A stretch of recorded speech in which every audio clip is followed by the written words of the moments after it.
The much-anticipated 2014 Forester is here at University Subaru. Newly redesigned, inside and out, with sleek styling, symmetrical all-wheel drive, and maximum performance. Plus now 32 miles per gallon. Join us for the Subaru Love Spring event going on now and see the all-new Forester. All-wheel, all-weather, all-wow. Available in mid-Missouri only at University Subaru. The wise choice.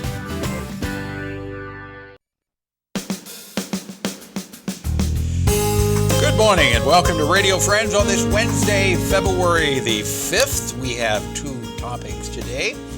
Native plants, yes, and we're going to talk about native plants in the wintertime, and dog bite prevention. We'll start first of all with Steve Bishop. Good to have you here, Stephen. Hi, thanks for having me. You are here to tell us about a seminar or a program that you have. It's put on with the City of Columbia, right? Parks and Recreation. Parks and Recreation, leisure times, right? And it's dealing with dog bite prevention?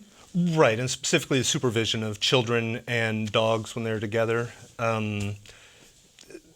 There are, 45 million people bitten by dogs every year. 45 million people? 45 million. And 800,000 of those, roughly, need medical attention. Yeah, and in all fairness to the dog, many of those bites are provoked because people don't know how to present themselves around the dog, or they will be tormenting the dog or teasing the dog. And a lot of times kids will do that not realizing that they're teasing a dog and they're irritating it, and there's a good chance that they're going to get bitten.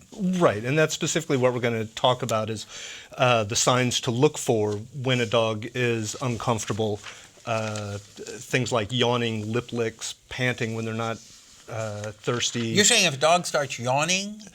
If they're yawning and they're not tired, then it can be a sign they're trying to relieve stress. They're in an uncomfortable situation. Okay. Things like creeping, which everybody knows the dog hunkers down and makes itself look smaller. Stiffening, or what we call a freeze, growling, of course, and snapping.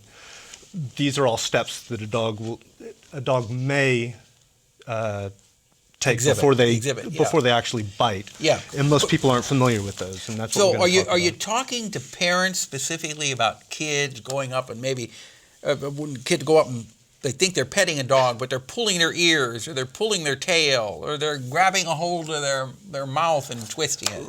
Right. Well, even I see a lot of pictures of kids hugging dogs, and it's something as what seems benign as that. If you look at the dog's expression, they're looking away, they might be leaning away from the kid, and that's a way a dog is saying, hey, I'm not comfortable.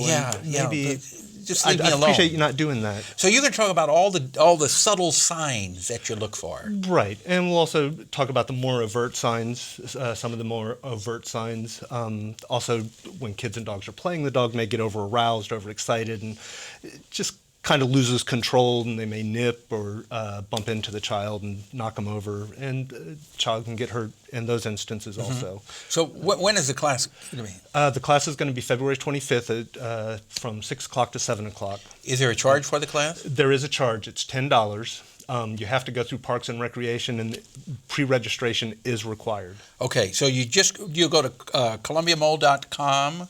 / Parks and Rec. Parks and Rec, and then I guess there will be a lot of programs that are Yeah, just follow the link to the leisure times, and it's in there. Okay, and it's called Dog Bite Prevention. It's actually called what we mean when we talk about supervision of dogs and kids. That's the name of it? Yes. What we mean when we talk about supervision of dogs and kids. Right. Okay, that's the one you want to look for if you want to go to the class on dog bite prevention. Right. And the date again is? February 25th. Okay, Stephen Bishop, thank you so much for coming by. Thanks for having me. I guess it's better to go on the website and not call.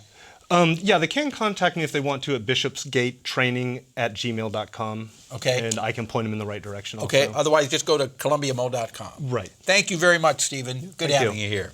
Now, we turn to Nadia Navarrete-Tindall. Good to have you here, Nadia, from Lincoln University. And you are an expert on native plants. Yeah. And this is wintertime, but it's any time is a good time to talk about native plants. Well, I think this is the best time for people that have never grown a native plant. in their lives, so maybe it's time for them to get excited about it.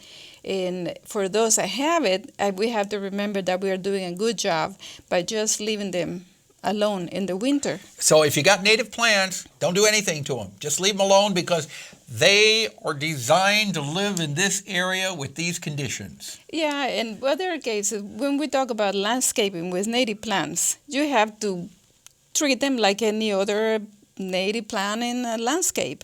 But they don't require so much attention as annual plants, for example, that you have to plant them every summer. With native plants, most of them are perennials, so they don't have to be replanted. All you have to do is to do some cleaning, maybe start thinking about it to do it in the spring. And one of the reasons we like to leave the native plants alone in the winter is because they provide food and cover for wildlife. There are many insects, and there is a lot of awareness about the native bees, especially, the pollinators in general, but native bees especially, they require native plants for nesting, for cover, and for food. And not only for during the growing season. Some of the native bees require or use some of the hollow stems of wildflowers or grasses, and they actually hibernate in the winter time in the stems. So the best thing to do then, if you're growing native plants or they're growing out in the field, is leave them alone. Yes. Don't cut them. Don't cut them. Leave them alone. Be patient. If you think that they might look a little scrawny. Yeah. I mean, in the winter, it's just anything might look bad. And they look dry. They might look dead. But it's a source of. They're going to come back. Now you have an event coming up tomorrow, right? February 6th. Yeah, that's right. We have a Native Plant Enthusiast Appreciation Day. Native Plant Enthusiasts Appreciation Day, and this is an offer for people that have participated in our programs before. And the idea is that they come for a brainstorming session so we can tell them about all the events that are happening throughout the year.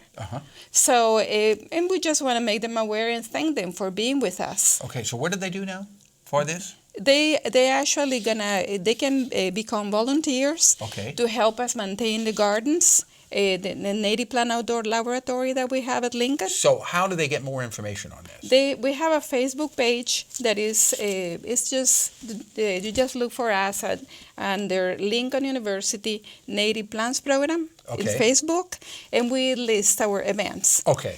Nadia, thank you so much for coming by. Well, thank you very Always much for a pleasure having me. having you here, and thank you for the good work you do with native plants. Well, thank you, Paul. All right, Thank you my for pleasure. your time. Tomorrow, Black History Month with Mary Ratcliffe. Our program is directed by Travis McMillan of the Reynolds Journalism Institute. Audio is Pat Akers from KBIA. Our floor director is Casey Morrell, and our assistant producer and guest coordinator, Uncle James Mauser. And if you'd like to listen to this again or watch it, go to kbia.org, click on Talk Shows, and then Radio Friends. See ya. Bye-bye.